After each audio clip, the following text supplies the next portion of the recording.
ಬೆಂಗಳೂರು ಕರಗ ಉತ್ಸವಕ್ಕೆ count down. ನಾಳೆಯಿಂದ ಐತಿಹಾಸಿಕ ಕರಗ ಉತ್ಸವ. ಬ್ರೇಕಿಂಗ್ ಬರ್ತಾ ಇದೆ, ನೋಡೋಣ.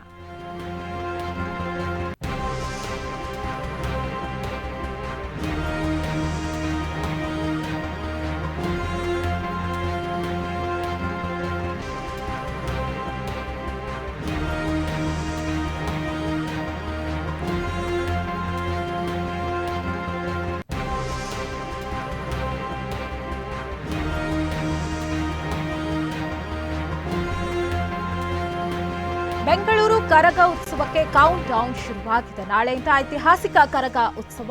ಇದೇ ತಿಂಗಳ 23ರಂದು ಬೆಂಗಳೂರು ಕರಗ ಉತ್ಸವ. ದ್ರೌಪದಿ ದೇವಿಯ ಕರಗ ಮಹೋತ್ಸವ ಭರ್ಜರಿ ಸಿದ್ಧತೆ ನಡೀತಾ ಇದೆ. ಮಹಾಭಾರತದ ಸಮಯದಲ್ಲಿ ಪಂಚ ಪಾಂಡವರ ಪತ್ನಿ ದ್ರೌಪದಿ ಕಿರು ಸೈನ್ಯವನ್ನ ರಚಿಸಲು ಮತ್ತು ರಾಕ್ಷಸ ತಿಮಿರಾಸುರನನ್ನ ಸೋಲಿಸಲು ಹಲವಾರು ವೀರಕುಮಾರರನ್ನ ಸೃಷ್ಟಿಸಿದ್ಲು. ಆಕೆಯ ಸಾವಿನ ಸಮಯದಲ್ಲಿ ಈ ವೀರಕುಮಾರರು ದ್ರೌಪದಿಗೆ ಅವರನ್ನ ಬಿಟ್ಟು ಹೋಗದಂತೆ ಬೇಡಿಕೊಂಡ್ರು. ದ್ರೌಪದಿ ಬದಲಿಗೆ ಪ್ರತಿ ವರ್ಷ ಚೈತ್ರ ಮಾಸ ಹುಣ್ಣಿಮೆಯ ದಿನದಂದು ಹಿಂದಿರುಗುವ ಭರವಸೆ ನೀಡಿದ್ಲು. ಆದಿಶಕ್ತಿಯ ರೂಪದಲ್ಲಿ ದ್ರೌಪದಿ ಮರಳಿತನ್ನ ಗುರುತಿಸಲು ಪ್ರತಿ ವರ್ಷ ಕರಗ ಹಬ್ಬವನ್ನ ಆಚರಿಸಲಾಗುತ್ತೆ. ಬೆಂಗಳೂರು ನಗರದ ಶ್ರೀ ಧರ್ಮರಾಯ ಸ್ವಾಮಿ ದೇವಾಲಯದಲ್ಲಿ ಏಪ್ರಿಲ್ 15ರಿಂದ 25ರ ತನಕ ವಿಶ್ವವಿಖ್ಯಾತ ಕರಗೋತ್ಸವ, ಕರಗ ಶಕ್ತ್ಯೋತ್ಸವ ನಡೆಯಲಿದೆ.